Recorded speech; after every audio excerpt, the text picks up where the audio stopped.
My name is Clarence Edmonds. I was born in Cleveland, Ohio, October 6th, 1919. I had an alcoholic father, and I was second oldest of nine. My father was a true-blooded hillbilly from Dandridge, Tennessee. All right, back in the hills, and he came up to Cleveland during the war, and then he brought all of his parents up and his brothers and sisters, and that's where he met my mother. She was from Chicago, and they were married in 1917 or 60. Well, it was right during the war. I'll always remember my father coming home on Saturday morning after. This is a story back during Prohibition. Dad would get his pay, and he'd go over to Jess Miller's, the bootlegger on the corner, and he'd spend all night drinking and gambling, which he never won. And I'll always remember when he came in on Saturday morning, Mom would say, "John, why?" He said, "Just to forget." Well, you know, and Jess Miller, he had a racket going. The paddy wagon would come over on Saturday morning, pick Jess up, take him downtown and to court, and then they would fine him $100. All right, send him back home. In the meantime, his wife is mixing up some more whiskey in the bathtub. All right, by the bootleg whiskey and putting brown sugar with it. And that was your alcohol. Okay, in them days. Well, you got 180 proof. Okay, so uh, it's just the way it was in them days. Alcohol is an awful disease. It's as bad as the it's hard to get over. That's it's just going hungry. It's wearing uh, holes in your shoes. I remember I finally bought a pair of shoes from Goodwill, which was resold for $2. All right, from Goodwill. I bought my first pair of long pants. Was corduroys, and I seen them in the store window. They were $3. But I got a 50-cent school pass because I lived over a mile and a half from home on the west side of Cleveland. So every night during the snowy season, I had two good homeroom teachers, Seat House and Allen, and the last class was gym, and that's why I'm not sports minded today. But they would let me go out because my customer was called, and I'd go out and shovel snow, okay, in Lakewood, Ohio. Now the people in Lakewood were middle class. They made about $2,500 a year, okay. So I'd go out and shovel a walk, and they'd let me out the fire escape, and I'd catch a streetcar, which didn't cost me anything. And then I would go out and shovel their walk, and usually, if I always do a good job, it was 25 cents. All right. In the meantime, I'd get a sandwich and a cup of coffee, or cocoa rather. So I'd go down to the White Spot restaurant, which hamburgers were 6 for a quarter. Okay. And I was a growing boy in them days. So I'd get 6 hamburgers. I'd go out and shovel another walk, 25 cents. Go back, get 6 more hamburgers. I'd do that about 3 times. All right. But I'd still bring home at least $1 to $1.25 to my mother, and she would send out some of the kids the next day and get skim milk. All right, 5 cents a gallon. Streetcars were 5 cents each, okay, per person. So she'd get 2 or 3 gallons of skim milk, and that's what we ate, or drank rather, is skim milk. I was a bad boy in the 6th grade, okay, because I got sent to a bad boy school, and I don't mind telling it. It's an experience.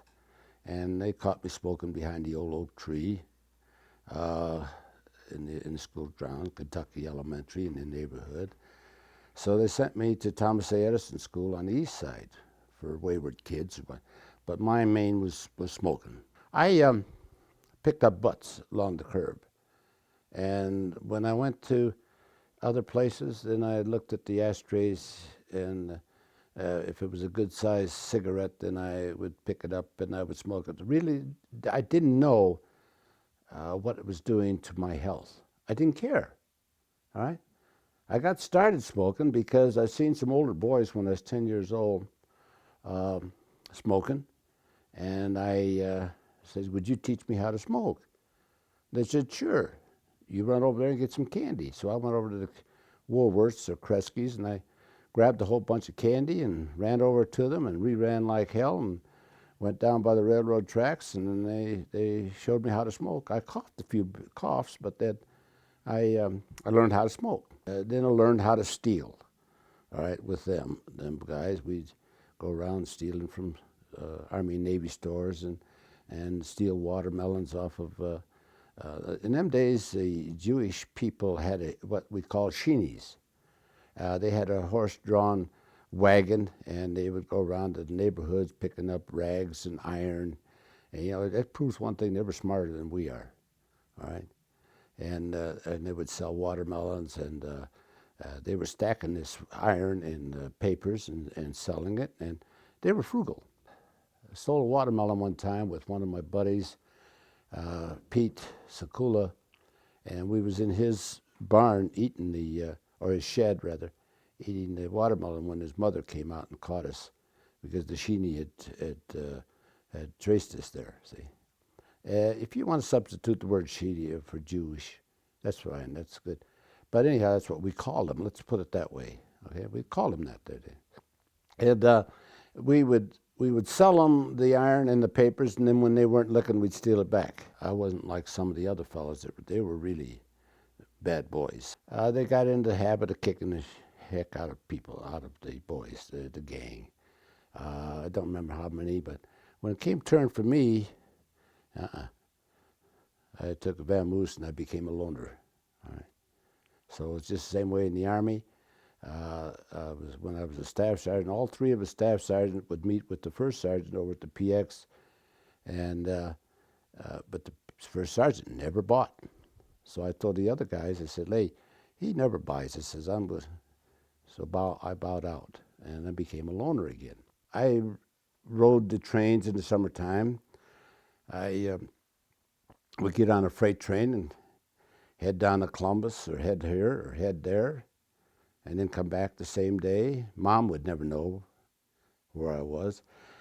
She was concerned, but yet they had too many other things to worry about, and being the second oldest, see. And so one day I hopped a freight train or a passenger train down to Columbus, and I was the embers from the coal dustage. I was black as an ace of spades when I got to Columbus. And I started up this little embankment, and the bulls caught me.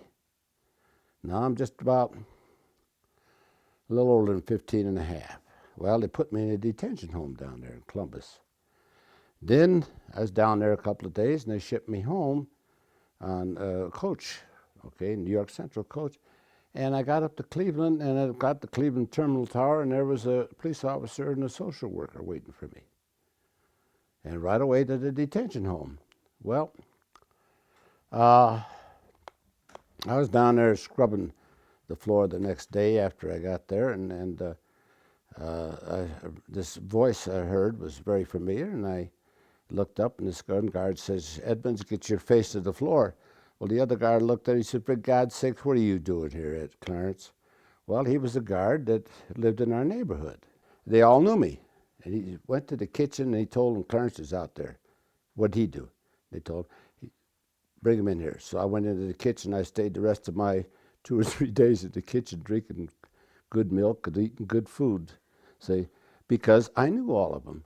Okay, they knew me, and they all lived in the neighborhood. The CCC, Civilian Conservation Corps, I turned 16 on October 6th of 1936, and I immediately went in the 3Cs October 10th. Shipped out to Knoxville, Tennessee, and then to our camp at Troy, Montana. Got in there on a Saturday, and our camp was 25 miles from Troy north, 30 miles from the Canadian border along the Yak River. And of course, I didn't know what I was getting into. I was in there on a Saturday, and on Sunday they called out a detail to go fight a forest fire. And they equipped us, and I followed this gentleman going up this mountain, not a hill. And of course, I started smoking when I was 10 years old, all right? And I was going up this hill, And old man Blackwell looked at me and he said, turned around, looked at me, he said, son, he says, you smoke? I said, yes, sir. He says, you better quit. Well, I didn't. I quit finally 8 years ago after 63 years of smoking. I figured 8 years ago, I checked the year before where I charged my cigarettes was $800. And I figured with the interest and compounded interest over the years, I'd spent $86,000 on cigarettes, okay? But not only that, it's your health. It's just what's kept me going, I don't know. If you were just a private, I would say just equivalent to a private, you only got $30. 25 went home. If you were assistant leader, that was $36. If you were a leader, that was $45, all right? So the privates would take smoke Bull Durham and roll your own. The assistants would have the wings and Paul Jones, which were 10 cents, and the leaders had the Lucky Strike, etc. The Chinese laundry in town was charging 10 cents for a white shirt. Now, you could wear civilian clothes. Now, some of the boys, their parents sent them back their money that they were sent home to. Mine never did because they were just too doggone poor. So I started a laundry business. I had a partner, and we started. And I charged 10 cents for a white shirt to iron. He charged a nickel or something like that to wash. And so we did pretty good. I just put the couple of foot lockers up and put a blanket over it. And I remember my first iron, electric iron, was a Westinghouse, I think it was a steam iron. And boy, I'll tell you, I made some good money with that. I would press clothes, suits and so on and so forth, some of these fellas, and I'd charge them 25 cents for pressing their suit. And sometimes I wouldn't have their suits ready, but if they would look around, they'd find me in town with their suit on. You know, so. But 10 cents for a white shirt is pretty good. And sent home quite a bit of money after that, you know. We had a fellow in our company who was the first aid man, and I don't remember what nationality he was, but he had a loan business going on. You borrow $1, charged 35 cents at the end of the month, okay? And he waited at the end of the line. We got paid in cash, so we got our $5. We pay the canteen coupons of $3. Let's see, a haircut was 25 cents, whatever. And then at the end of the line there was AB. So, and then you gave him his $1.35. In the meantime, those that had gone to the line, they were back at the first aid station waiting in line to borrow the same dollar back, okay? Then we'd all go to town. Well, you know, you get a pitcher of beer like that for 15 cents. Now, you gotta remember, we were only 16, 17 years old, okay? But that was just enough. We couldn't afford it anymore. So what did you do? Nothing. Go to town, do nothing. Business was soon stay in camp. That's what I did mostly, is stay in camp. I was at our neighbor's, and I happened to have a cousin at Pearl Harbor, and my dad and mother came over to the neighbors and said, they've just bombed Pearl Harbor, and that's where Bob is. And I remember going home, and like everybody else, we were just glued to the radio the whole time. December 7th, I was at the hangout, as I call it. A bunch of us fellows that always, not a gang, but it was just a group of friends who had all worked at Cleveland City Hospital in various capacities. And it was on a Sunday afternoon. I was at Tom Toomey's, the hangout, and I just got through having a beer, and I was having the ice cream sundae.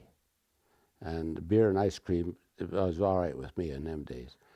And when the news came over at 2 o'clock on Sunday afternoon, some of the boys belonged to the Ohio National Guard, and I tried to get in. The next day after, on a Monday, some of them got their orders to report for duty, and I tried to get in, but they wouldn't take me because of my false teeth that I had. I had 4 teeth up here in the front that was false, and they didn't want me. Then it took me 9 times to get in the Army because they had no facilities to correct anything on partial plates or et cetera until later on, see. So therefore they didn't want to take me, so I kept bugging the draft board, and they finally got me. Yes, I was working at J.C. Penney at the time. And of course, you know, everything changed when the war came. And my father was with the Western Slope Auto Company, the Ford agency in Grand Junction. Well, you know what the war did with the cars. And my mother had a sister in Salt Lake, and the Remington arms plant was at Salt Lake. And Mother and Dad left and went over to Salt Lake, and they both went to, well, Mother didn't at the time. Dad went to work at the Remington Arms, and I waited in Grand Junction till my year so I could get my 2 weeks vacation. And then I left Grand Junction and went to Salt Lake, and I too went to work at Remington Arms. Then went into Camp Perry for induction, then back to Cleveland on a little furlough, and then to Fort Knox, Kentucky, then to Fort Warren, Wyoming. Fort Warren, Wyoming was after basic training. I went to utility school, and because they had classified me as a cooper. I had worked as a packer at White Sewing Machine Company, and so they classified me as a cooper. Well, I got to school, and staff sergeant, he says, Private Edmonds, he says, what is a cooper? I said, I don't know. He looked up the dictionary. He says, you're a barrel maker. He said, we don't have barrel making school here. And he says, from now on out, he talked to the major, and the major says, make him a carpenter. General Warren was not, the base was not named after this General Warren. He got cooked up the idea, you got to realize that in 1942, the supplies weren't coming in enough, that is, to build barracks and etc. Everything was tent city. So he made a deal with the Forest Service to tear down these CC camps on the western slope of Colorado. And so all of us in utility school, plumbers, carpenters, electricians, we started out the Craig first, and then we tore down that camp, and then they formed 2 provisional companies from that.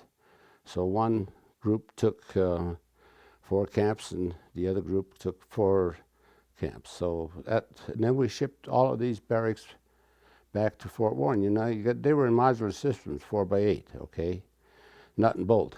So everything came out easy, and then they had another crew back at Fort Warren putting it all together, okay.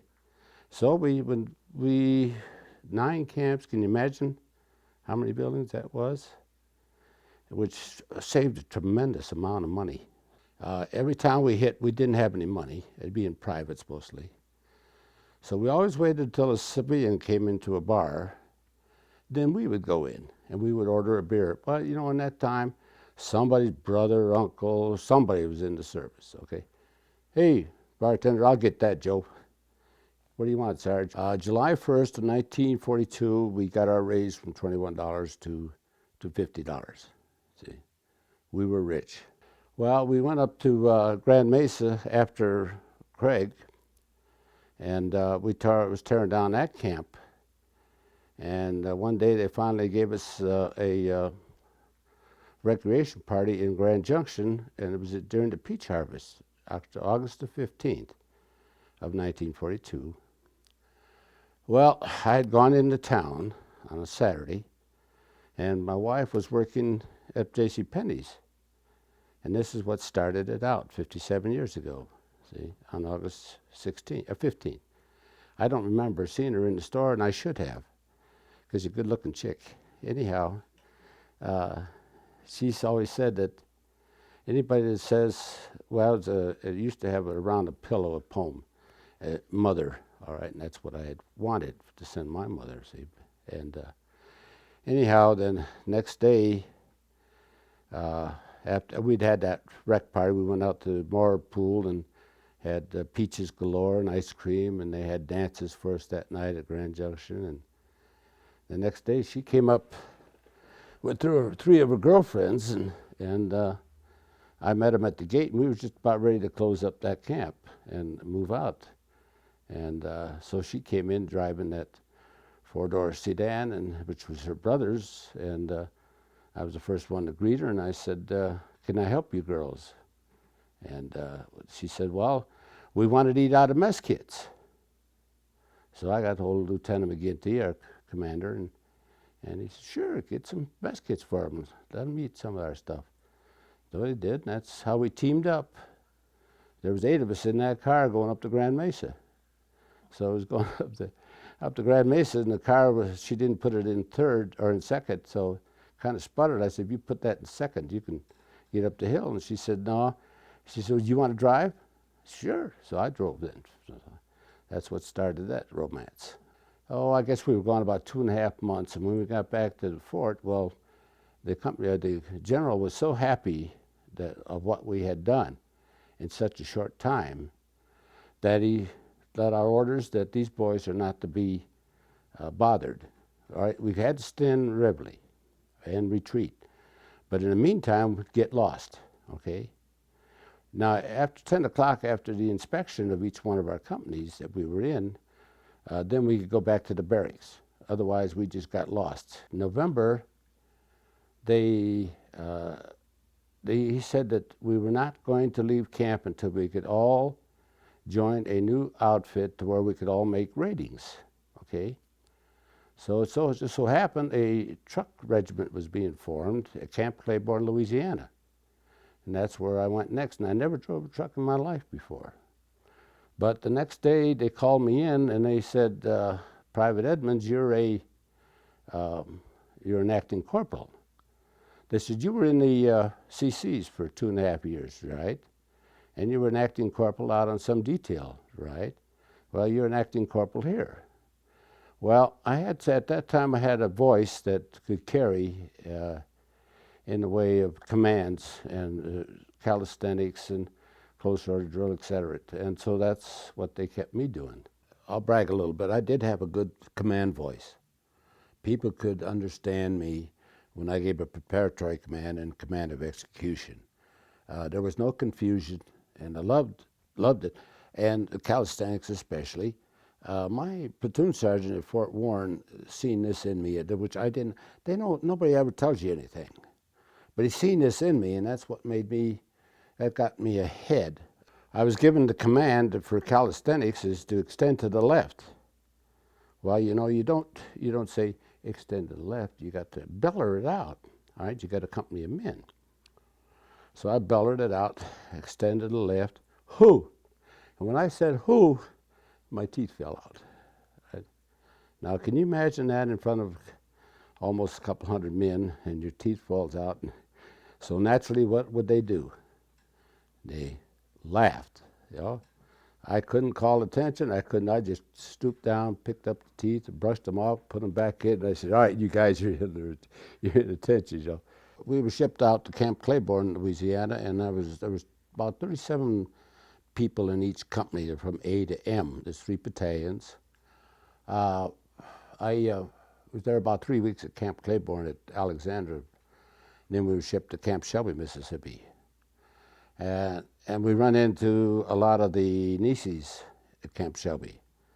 Some of the boys in our company played basketball with them or against them, which we were broad-minded enough to accept them. We weren't prejudiced against any of them. It was shortly after that they took the first, I was in Company M, and they took the first 2 battalions, and where they went, we don't know. And then pretty soon, December 1st, I was made corporal. And then we waited until February 14th before 2 battalions came in from Camp Lee, Virginia, and joined up with us. Well, the colonel came around, and I was CQ that day, charge of quarters, and I seen the colonel coming. And when you see that chicken coming, you holler attention. I did.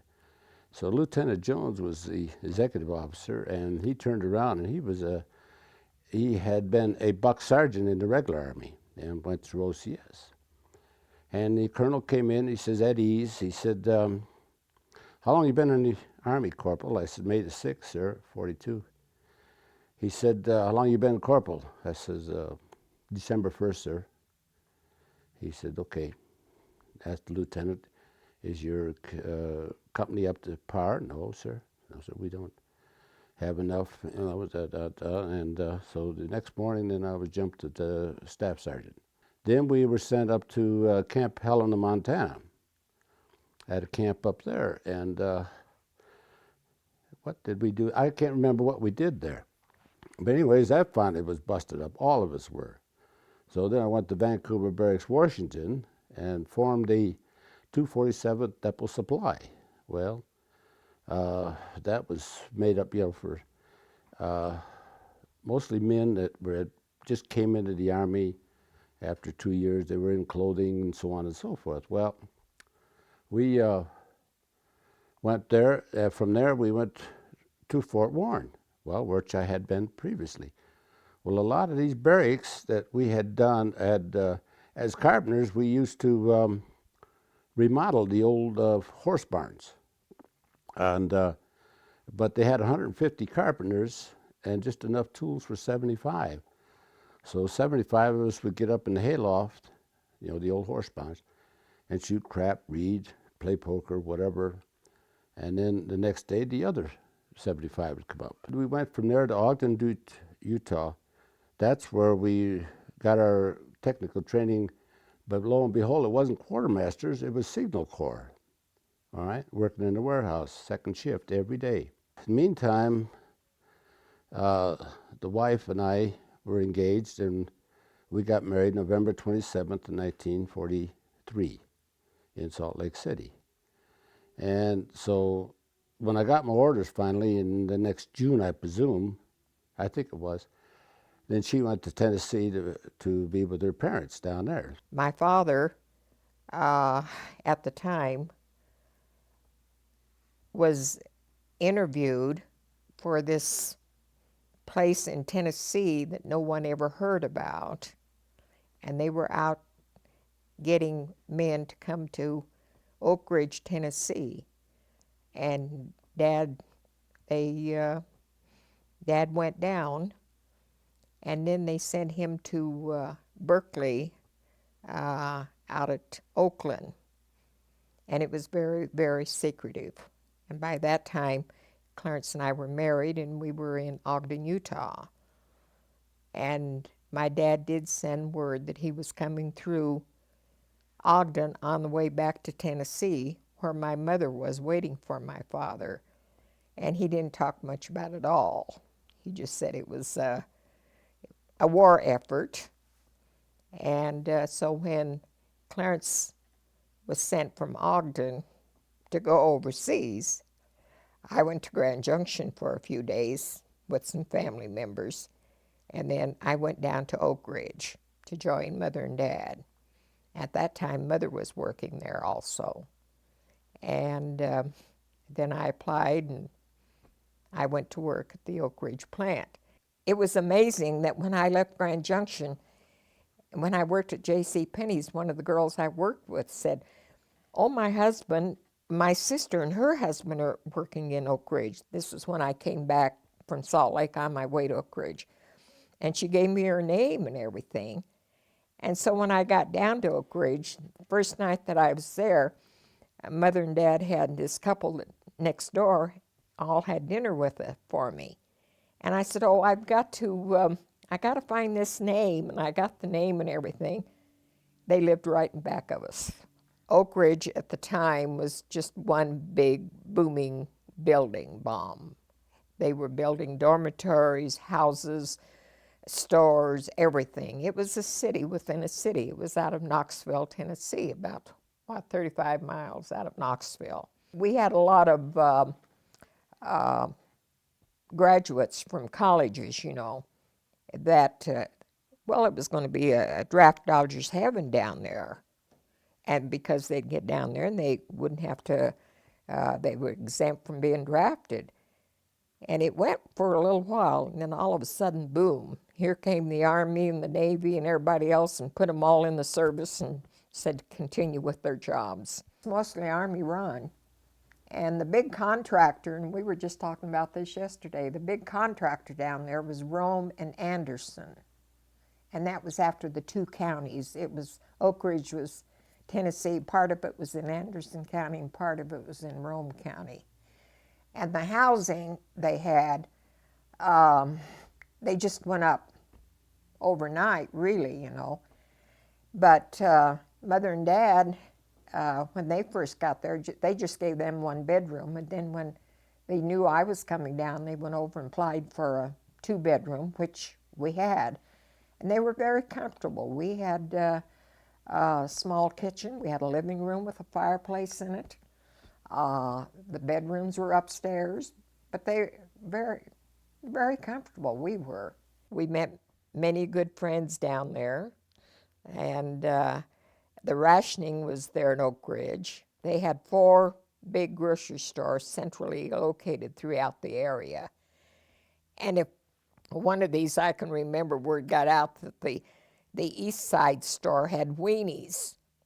And my neighbor and I, we rushed up and we got some weenies. But it was rationing, you know. I can remember one time I went over to the town center and they were just opening a jewelry store.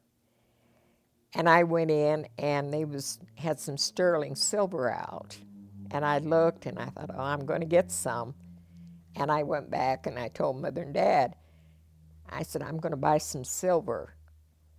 And my father couldn't understand why I wanted to put money into buying silverware, sterling silver, which I didn't. And I regret it ever since. We had no telephones. No, if we wanted to use a telephone, well, we'd have to go to the town center. Then nobody had a telephone. But they had schools, and it was just a nice place to work and be there. For entertainment, we would go into Knoxville. I remember the first time I went into Knoxville was the first time I ate at a cafeteria. And I just thought that was wonderful that you had these type of things, which I never saw before. But I saw girls that had husbands overseas that, you know, they weren't, because their husband was overseas, that didn't keep them from having a good time, they didn't think. I could never do that. I was married. I didn't need the companion of another man or anything. And security was very, very tight. And that song, Don't Fence Me In, was a favorite of Oak Ridge because we were fenced in. But we were coming back from Knoxville and we got to the gate. They had 4 different gates going into them. And there was a colored man sitting in front of where my girlfriend and I were, sitting in the back there, and they were coming, you know, we all had to show our passes and everything. And this guard said to this colored guy, he had a hot water bottle, and he was holding it, you know, and he said, you got a problem? He said, oh, he said, this toothache, I've been into Oak Ridge to the dentist. And he said, let me see, and he took the hot water bottle and screwed it. Well, he had alcohol in it. You couldn't have alcohol in Oak Ridge. But here he was. He said, oh, yeah, and it was full of whiskey. They'd do anything to bring in, you know, booze. We're shipped to Camp Patrick Henry in Virginia, and we got our overseas shots for the European campaign. We didn't know, you know, what was going on. And so finally, about a week later, then they said no. They shipped us up to Camp Pickett, Virginia, to wait for their orders. Well, in the meantime, I got a 3-day pass to go to Oak Ridge, Tennessee to meet Pauline. And I was at Richmond when the newspaper came out that it was the European invasion, okay? So I went down to Oak Ridge, and I didn't tell Pauline that I was coming.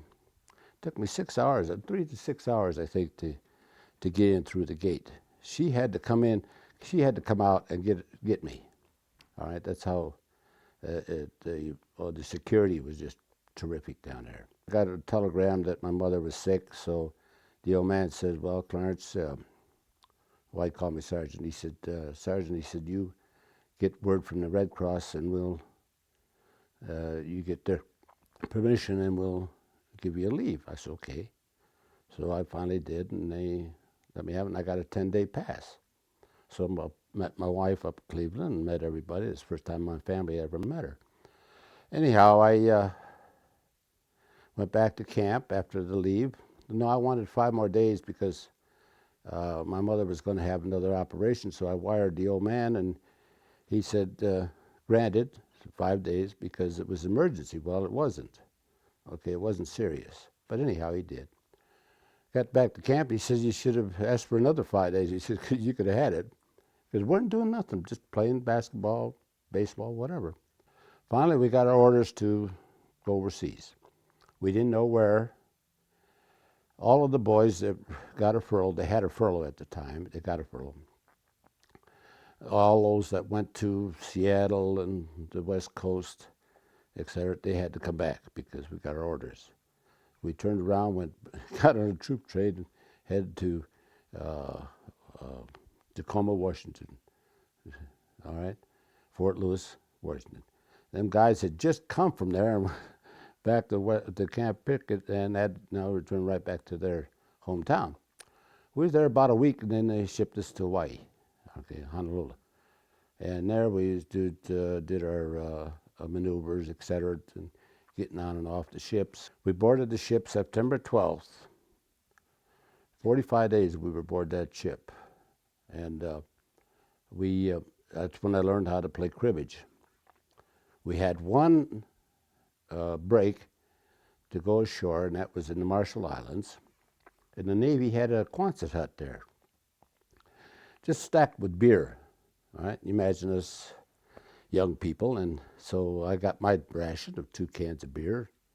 That beer was so dong hot, I opened up the lid and shot right out. I think I had about a teaspoon left of beer, so I gave my buddy the warm beer, and he enjoyed that. We got our orders. We got our map. Now, Sergeant Edmonds, you were going to run a gas station at first. You're a block from this pier that sticks out there, Dulag Leyte. Okay, yes, sir. Yes, sir. Yep. Well, we marched in with the 7th Division. Our 2nd platoon marched in with the 96th, and our 3rd platoon was down at Peliu with the 77th Division down there. So I looked for this cockeyed pier, but it had been blown away. So I didn't know where to set up the gas dump. But it was right across the street from a ammunition dump. And we worked 26 hours straight there. And we handled the airplane fuel as well as everything else. You know, we handled this just the same way with PX supplies. We handled all of that until the regular companies would come in. Oh, 2nd or 3rd night we were there, the Japanese hit our ammunition dump, which would be right, about a short block. And that's, can you imagine the shells going off, the bullets, etc., and everybody diving for cover. A lot of the boys that were in pup tents on the beach, which were sand, they were buried. All right, we could see some of them with their hands up. We carried a carbine with us, sure, but I'm not out there facing the bullets all the time. Well, I found out that day a Jap plane came in strafing. I found out that I was hard of hearing. So I went to the dispensary, and in fact, this big black fella knocked me down when the Jap plane came in strafing, and so that's when prompted me to go to the dispensary. And they said I had 2 perforated eardrums. Well, so they shot me full of penicillin and sulfa drugs, and a couple of days I didn't think I wanted the Purple Heart. When the colonel came in, they gave me the Purple Heart, and he says, Sergeant, he says, that's 5 more points. I says, I'll take it, sir. I seen one dead Jap. Was the night that the Jap plane came in right about a mile from us, where the CBs were building an airfield at Dulag. And it came in and killed quite a few of the CBs, and we had quite a scare that night. It was right there on the beach. MacArthur's supposed to come in at Dulag, but I don't remember him never coming in. I think when he came in up the beach a little further than that. Of course, you know, when he came in, that was all staged too. Oh, after a short bit of time, we had the tarps over all of these cartons of cigarettes, and there was just hundreds of them. And I got a letter from my wife and saying that her father went down to the town hall there in Oak Ridge, Tennessee to get some cigarettes, and when he got there, it was about the last one, and no cigarettes. Well, him and Grandma both, or Mom both smoked, you know. Well, I went to Lieutenant Saystrom and I said, Lieutenant, he was a censoring officer. I said, you know, I said, did you read this paragraph? And he read it. He said, so what? I said, look at all them cigarettes out there, Lieutenant. He said, so? I said, don't you have any compassion or something like that, you know? And he said, Sergeant, he says, I can't do that. I said, well, sir, I said, okay. So the next day I bugged him some more, and third day I bugged him some more, and finally he said, okay, you can send home one carton. I said, yes, sir. And he says, I want to see the carton, because the natives would pick up these parachutes, the night flares, all right, because of the Japanese. Now, you might remember on these islands, we were pretty doggone close, okay? So they would make hula hula skirts out of them, all right, dye them. And I had picked up some of these as souvenirs, and I was going to ship them home, and I did, and I put it in a box. I put 11 cartons of cigarettes in there, and then I wired it, and I put rope around it. And so waited a couple of days, and I went back, and I said, would you want to censor this, Lieutenant? And he looked at it. He says, Sergeant, what did I tell you? I said, yeah, shucks, I forgot all about it, sir. And he said, all right. He says, how many cartons you send? I said, 2, sir. I couldn't lie. Well, he didn't look at it. So he censored it, went home to Pop, and Pop, they lived in a duplex down there, and he said when he got those cigarettes, he laid them out on the couch and called Ralph, the next door neighbor, over and said, Ralph, why don't you look at something? He came over, he looked at it, he said, Paul, he says, can I touch it? You know, cigarettes, I didn't know that they were such much of a shortage. The Philippine officer came over and they started digging. It was a bunch of pesos that had been down there about 3 feet that they had hidden from the Japanese, okay? Little stories like that, little anecdotes. You know, we got paid off pesos and centavos, all right? That's 50% of what a dollar is, okay? So when I get a bunch of pesos in front of me, then I gamble, see? I think we got our first paycheck in, October 20th. Anyways, about November 1st. And I got into a blackjack game that night, and I broke it up about 2:30 the next morning, sent home $500 to my wife, see. I had $26 left, and I got in a crap game and 2 shakes of lamps till I was broke. March something, we boarded our ship and went to Okinawa. I was charged of a detail of so many men to load and unload 90 millimeter shotgun or shells, okay? So we headed up to Okinawa, and you know, we went in at White Beach.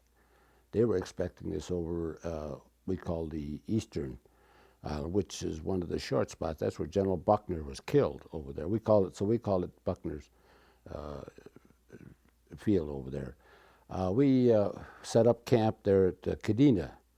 Now, the first day we couldn't go ashore because of the waves that was hitting us. But we sat out there on the ship. We were supposed to be down below because the Jap Zeros were coming in, the kamikazes, and we could see them. I was sitting on the ship. I wrote my wife a letter, had my helmet on out there on the deck, and watching the kamikazes coming in and bombing. And the ships that were in there, there's, I think, mostly larger ships. They weren't after troop ships. We seen where the ships out there being bombed, the war going on with the Navy and the Jap, etc., whatever was out there. You could see the flashes, and I think that was about 30 miles out from the shore. Our camp was right in the way of the shells coming in, hitting Kadena from the hills. We made that into a base, Kadena Airfield. The objective of the Japs was that in these caves they would come out at night with their cannon and shoot over us into the Kadena. All right. Then we also had an airfield there of what they call Yantan, all right, which is up Yantan, if you remember, was as you come in at White Beach, it would be to the north and west of Kadena. Some of us were detached from the main company and went up there to service the Air Force. All right, they had an airfield up there. We were up there when the hurricane came. All right, what date was that? I don't remember now, but we were there.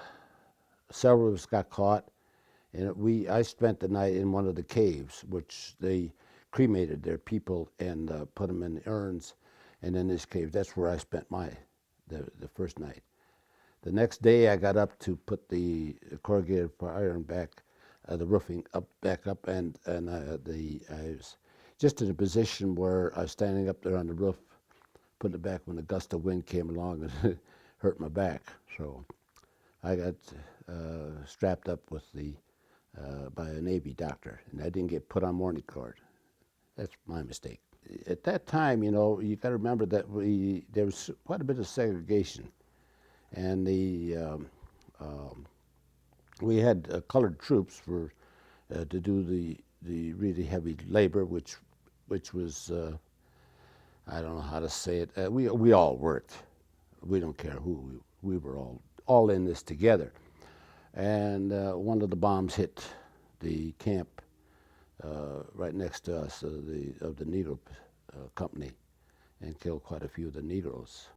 I was in the quartermaster depot supply, which we had clothing, all kinds of rations, et cetera, except the main things. I'll never forget when we got a load of brassieres and panties from the wax. It was supposed to have, we didn't have any wax over there, of course, but we sure had fun with the people dressing up with the brassieres on, just being funny, of course. By accident, one day I was down there at Kadena at the head at the curve there of Kadena Airfield. The Navy had what would you call it? A station down there, like the Navy, like the Army Signal Corps, and shipped ashore set up. But he knew when the ships were leaving, okay? And so he got hold of me somehow or other, and so he would tell me, I had an idea. He would tell me when the ships were leaving for Guam or Hawaii or the States. In them days, the Navy, if they were going to go to Guam or whatever to replenish stocks and so on, so they threw everything overboard that they weren't going to use, all right? So they could get fresh stuff. So I made let's see, now what am I going to do? So I went to a duck company. I told the captain I wanted a duck to go out to one of the ships to bum food, cold storage, meat, and so on and so forth. And he says, well, Sergeant, he says, I'll give you a duck, but he says, I want half. I said, yes, sir. So that's what happened. He gave me a duck. I went out to one of these ships where this seaman or whoever it was that told me they were leaving, and I went out to the ship, and I was piped aboard, and I went to the supply officer, and Sir, I said, I'm looking for a handout, whatever BS I gave him. And he said, okay, Sergeant. He said, I'll help you out. And so he called the chief, and the chief came over, and he says, give the sergeant, accept so many pounds of beef, so many frozen eggs, et cetera, and get about 200 pounds of stuff. So we went back to shore and went up to the duck company and gave that company their 50%, and I went back to our company, we got 50%. Well, we had steaks and so on and so on. We was eating high on the hog. Well, then some of the boys that couldn't get cigars, that smoked cigars, they wanted some cigars. Sure, so I got cigars and candy and so on and so forth, because all we had was tropical candy, all right, which melted and it tasted terrible. After a few episodes of that, I finally got on one ship, and the supply officer said, I've been waiting for you, Sergeant. I said, yes, sir. I said, what can I do for you? He said, you're with the quartermaster depot supply, aren't you? I said, yes, sir. Smiled sheepishly, and he says, I've been waiting for you. Like I said, now here's a list of clothing that we want for the officers. Well, they could wear khakis, okay? He says, could you fill the order? I said, yes, sir. So, okay, good. He says, you get this out to me. And he says, we'll dicker. I said, yes, sir. So we got on the duck. Well, in the meantime, he says, I'm going to send a cheaper supply with you. I said, okay. So the cheaper supply came. The chief had his list also, because the chiefs could all wear khakis, okay? So we got ashore, and I filled the order, just like you would go to a grocery store, and went back out to ship, and then the supply officer would say to the chief, well, chief, he did a good job. Give him 200 pounds of that. Yes, sir. Well, we got down in the hold to put all this stuff in this net to be hauled up to the deck. Then the chief would say, here's an extra 200 pounds for the chiefs. I said, 400 pounds, okay. So we're living pretty high. Well, Major Littman, who was head of the depot, he was feeding his buddies, also colonels and et cetera, from around, and he finally put a stop to getting this food for trading. He got scared, which is understandable. Well, after about a week, he got his buddies started, better put Sergeant Edmonds out there getting this stuff, you know. So I got some Japanese rifles for some of the guys too, and so it sold them to the Navy. Master Sergeant Baker said, Sergeant Edmonds, he said, there's a couple of Navy officers here looking for you. So I followed him down the road, and I caught him up with him, and I said, sir, I said, what can I do for you? I'm Sergeant Edmonds. Our sergeant, he says, what we want is a Jeep. Boy, I said, I don't know. All right, here's the deal. We'll give you 20 cases of beer, four quarts of whiskey or something like that. And no, it was more than 20. I can't remember exactly. Anyhow, I said, geez, how am I going to do this? So we had a show that night, and I knew this one kid from Oakland, California. He was a private when he came in. He was a private when he left, because he would do anything. And he liked me. And so I mentioned to one of my buddies, I said, this is a deal. I can get 5 cases of beer and a bottle of whiskey. Of course, I diminished, the amount. But I said, I got to get a Jeep. And sure enough, in a few minutes, there's this guy. He left us. And about a half hour later, he came. He says, Sarge, he says, I got the Jeep. I said, what Jeep? He says, I overheard you talking to so-and-so. He said, about that Jeep. He says, but I want half. He said, I want my share. I said, okay. So the next morning, I had this guy wire out to the ship that I had his Jeep, and he came in with a landing craft and docked at the shore there, and we went to this clump of trees and looked in there, and there was no Jeep. Well, I didn't know it, but the MPs were on a run all night getting the stolen Jeep. They even took my Jeep, which had been stolen. See?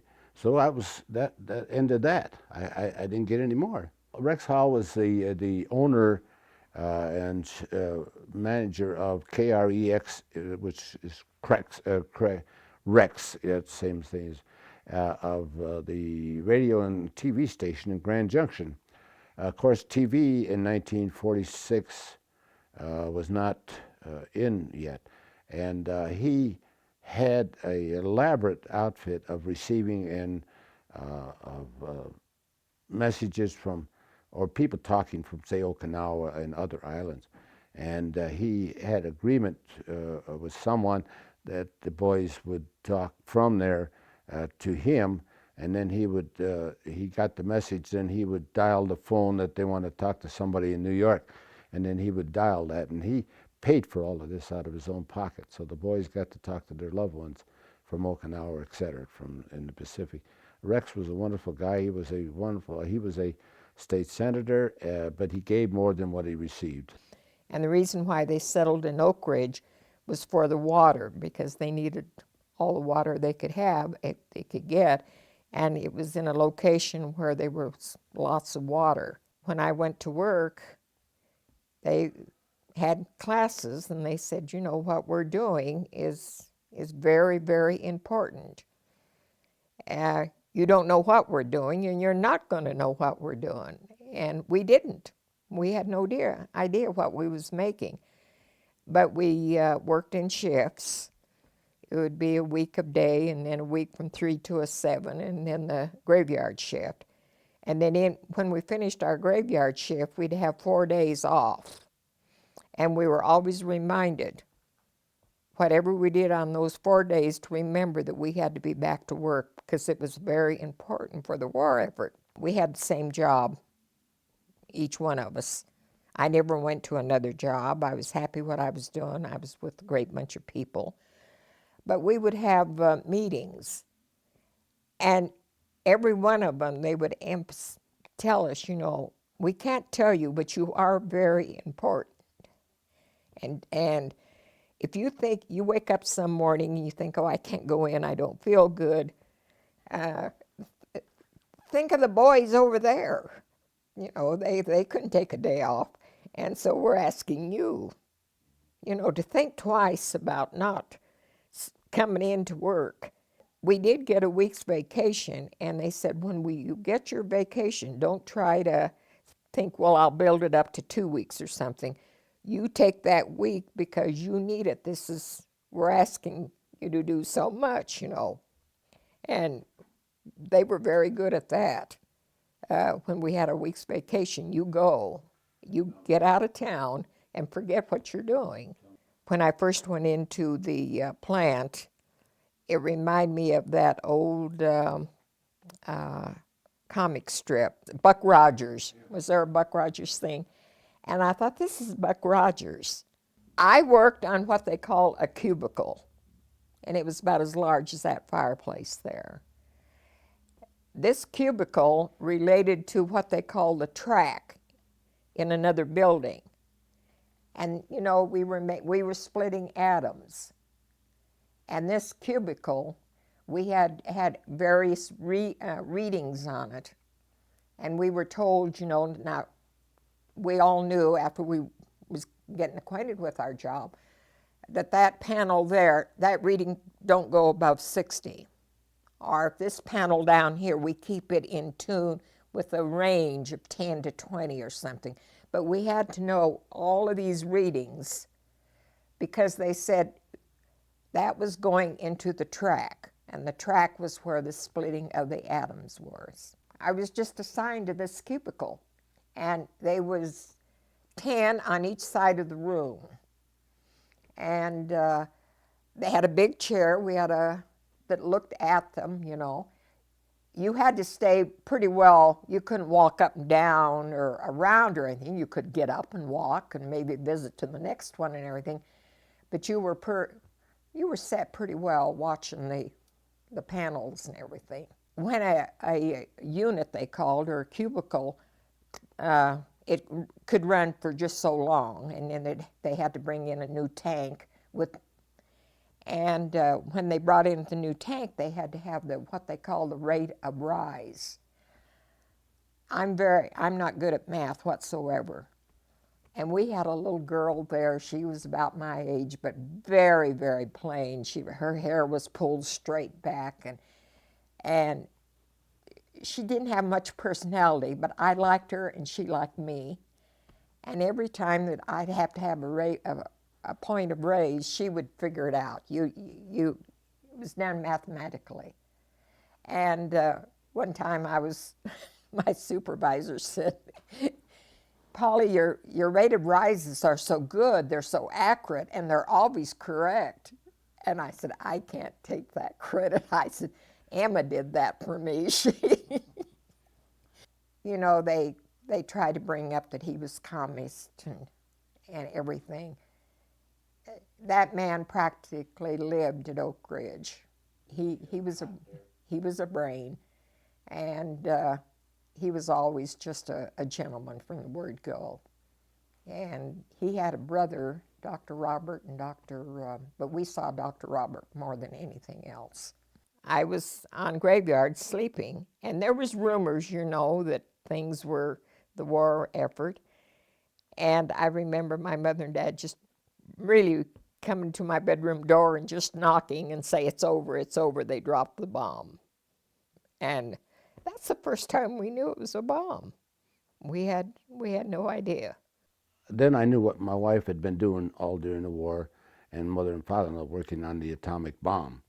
And I told some of the fellas that, hey, that's what Polly was doing. You know, she used to write letters to a couple of my buddies, and they used to laugh about it because maybe they'd get the mail before I would, and then they'd say, "Hey, Sarge, we got a letter from your wife." It stopped the war, and I think I'm like everybody else. They could have had their husbands, their brother, their son to go. It was set for invasion because we were taken island by island, and the next big one was to go invasion of Japan. And I, of course, working there and knowing that it stopped the war, but a lot of people didn't feel that way. A lot, no. And even today, when you see the pictures of Nagasaki and what was the other? Yeah, Hiroshima. We were cruel to some people to do this. And I may add that these are the children of the war veterans that was there. One thing I'm not disappointed in, but we were told, you know, that this atomic energy, what we were doing, would go into the medical field and so many things. And I haven't seen that. I haven't seen where the atom bomb has advanced in anything like that. When the war was over on Okinawa and everybody got the word, there was hell to get the guns and from the Navy, the Army, the artillery. I think there was it was better than the 4th of July. In other words, if you were scared to get out there, it'd be better you'd gone to a foxhole someplace, because they really shot up the mess. I'll tell you, it was something to see. Then, of course, when they dropped the bomb, everybody was headed home. We weren't at the plant very much afterwards, because we all thought, you know, we did a wonderful thing. No wonder they called us, you know, to come to work even if we felt we had a little cold or anything. We saw how important it was. And then when we left to come home, there was another family that came with Mother and Dad and I. We all traveled together. And we were surprised. You know, it took a few days to come from Tennessee to Grand Junction. And Dad put a sticker on the car, you know, we're Oak Ridgers or something like that. We thought more people would notice it, but they didn't. I got rotated about December the 12th. See, they took the 35 years older. They took them first. They went home first. The ships took a long time from Okinawa. What do you got, 6,000, 7,000 miles? Anyways, the results was I ended up in Long Beach, Christmas Eve, 1945. Okay. About midnight, the only thing that met us was I think the Salvation Army met us for coffee and donuts. These parades they held, I never experienced any of that. USO shows, I never experienced any of that. It's just I wasn't at the right place at the right time. I don't know why. I'm happy that this happened to a lot of people. I don't begrudge it. That's when I started to get in hold of Pauline, and because I didn't know, because they had terminated from Oak Ridge, Tennessee, and was back in Colorado. And this is Christmas Day, trying to get hold of my mother, kind of get Pauline again on another line. And you might remember that in them days the telephone booths were lined up and they were full. All right, so you had to take your turn each time. Well, I found out later that her father had told her they were at Grand Junction. When I finally found out where she was, then I was all right, because I knew she was going to meet me back in Cleveland. But I got to Salt Lake City, where we were married, and her aunt and uncle were down there waiting for us. I didn't know that, that he even knew it. Well, who would know? Well, here they had boxes of Ritz crackers and God almighty, there were 2 big bags full of stuff, really goodies. We didn't have that overseas. And so I got on, because we were married at their house, and got on the train, and I passed it out to all the boys in the coach, and we continued on to Grand Junction, and the same way, well, there was all of the relatives there that I had never met before, and they loaded me up with a bunch of stuff. Okay, so after meeting all of them, then we headed back headed east, and I distributed the goodies to all of the fellas, and they said, Sarge, I hope the hell you have some more relatives down the road because it was sure good, you know. I never graduated from high school because I went to the 3 C's. Is get that diploma. I'll tell you why.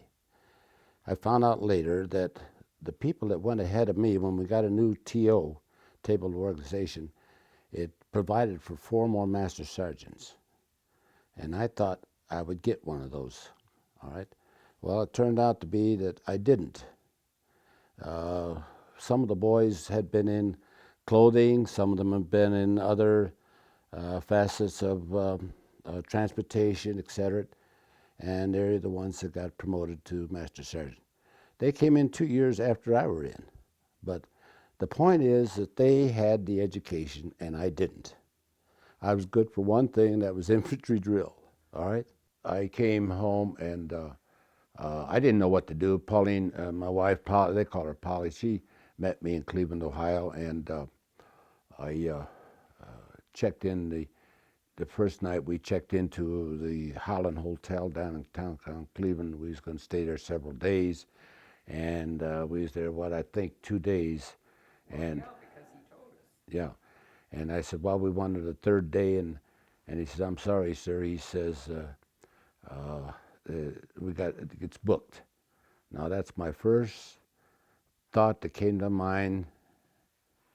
Here I've been through 2 battle zones, and I came home, and all I want is an extra day at the hotel, and no soap, because they had a convention coming in. While we were at the hotel, I never had much money, and we counted up how much money we had, and $2,700, $2,700.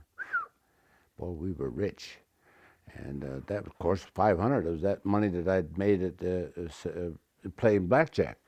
But I had enough sense to send that home, thank goodness, and she saved her money, and we had a pretty nice little nest egg. Well, we went out to my aunt's house in Bedford, and we stayed out there, and my mother kind of got mad at me because we didn't stay at her house.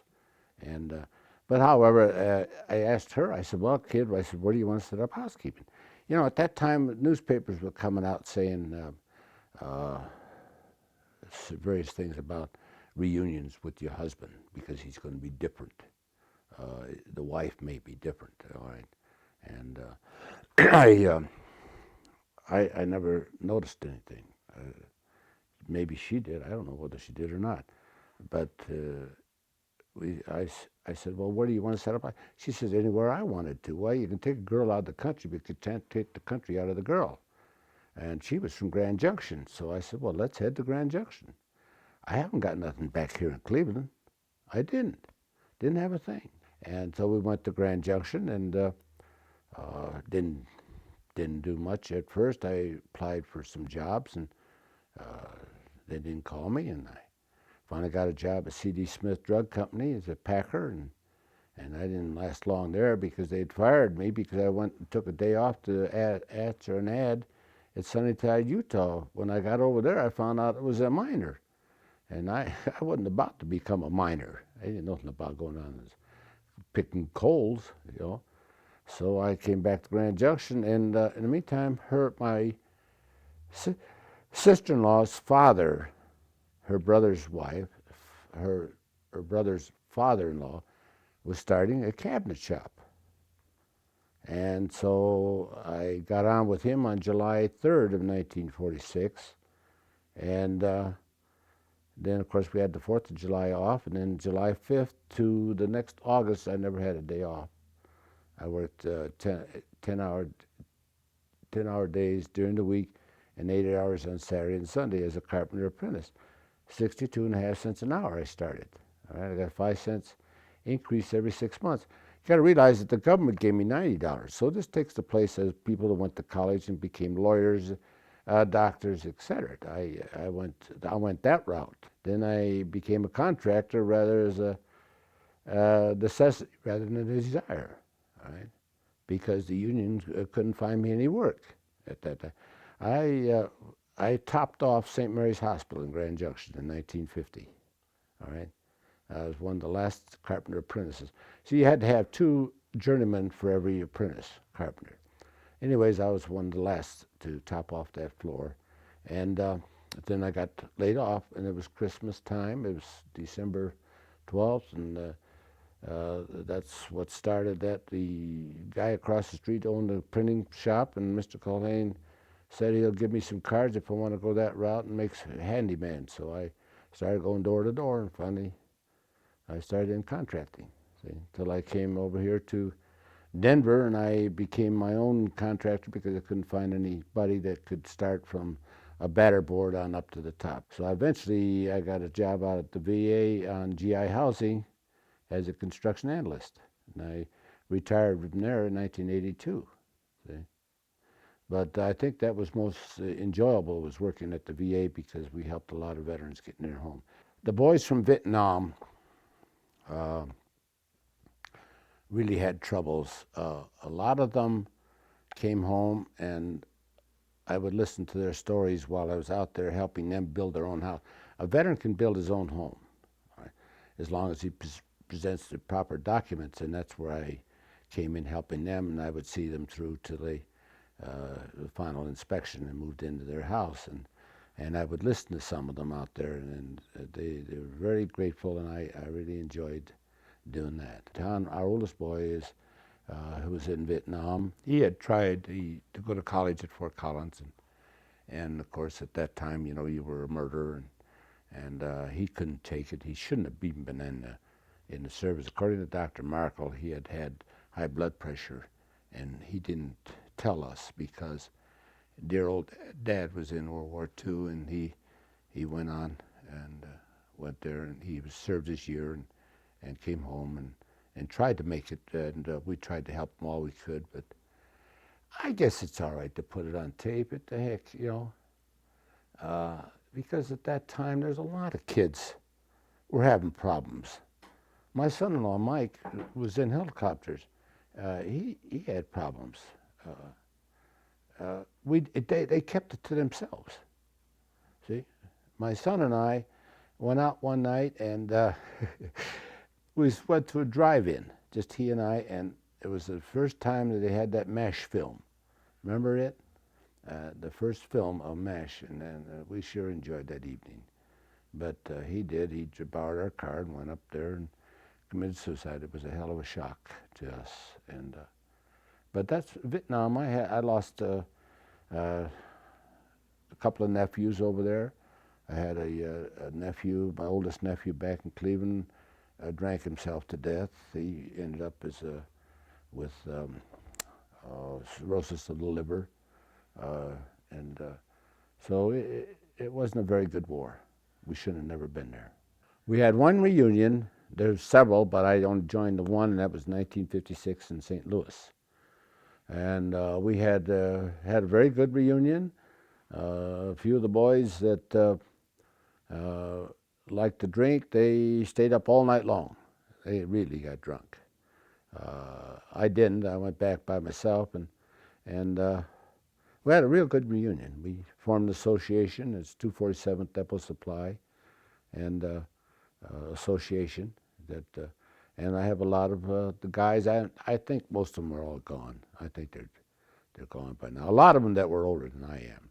They're not interested in your wartime experiences. You know, they're really not. So what do?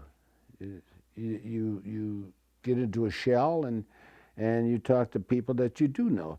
But the thing is this, my wife could probably say, well, I've heard that story so many times that you avoid talking to her about it, all right? And you just don't. So when you get together with a bunch of buddies and you shoot the gap about things, well, what, you remember this and remember that? Is it? Yeah. We came out here in July of 1963 from Wheat Ridge. Our son-in-law, who had been in Vietnam, and he came home, and he didn't have anything, became a meat cutter. Uh, we sold our house to him and moved here to Miramonte Condos in 1979.